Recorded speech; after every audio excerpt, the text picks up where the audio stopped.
Hello again. I have discussed before the idea that passengers on the HMT Empire Windrush came here in response to offers of work in this country. Even the British government perpetuates this ancient lie. In the description to this video, I give a link to an educational resource published by the Government Department for Levelling Up.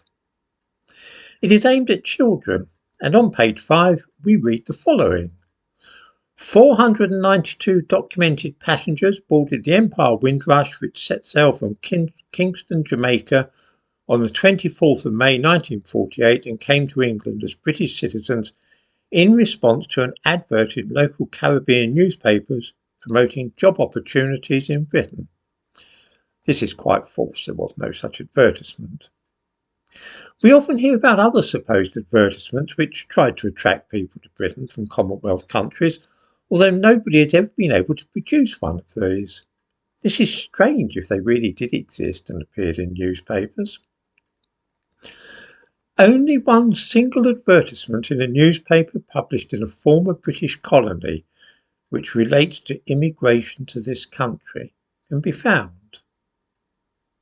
It was published in the Uganda Argus, an English-language newspaper published in Kampala, the capital of Uganda, and it appeared in 1972. This was, of course, at the time that Idi Amin was expelling all the Asians from Uganda, and half of them, around 25,000 people, decided to come to Britain. They had British passports and so were, of course, technically entitled to come here. However, not all that many people in Britain actually wanted them to come and live here, and many people were actively opposed to the idea. It was quite a hot debate in 1972.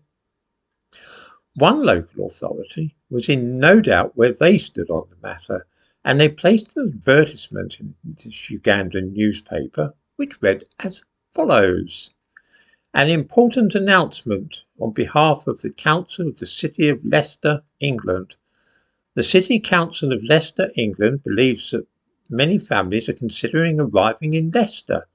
If you are thinking of doing so, it is very important you should know that present conditions in the city are very different from those met by earlier settlers. Housing. Several thousands of families are already on the council's waiting list. Education. Hundreds of children are awaiting places in schools. Social and health services are already stretched to the limit.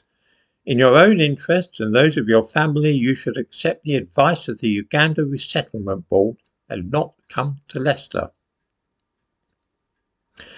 It is amusing and ironic in the extreme that of all those advertisements trying to attract people to Britain from Commonwealth countries, not one has survived, and that the only actual example of an advertisement placed in Britain relating to immigration should be urging precisely the opposite, that is to say, asking immigrants not to come to their part of the country. I'm bound to say that I think that with a little rewording, this advertisement might profitably be published again in the newspapers of various African countries. Its appeal is timeless, and even after half a century it still rings true. Thousands of families on the council's waiting list, social and health services stretched to the limit, and so on. If only some local authorities now had the gumption that Leicester had 50 years ago.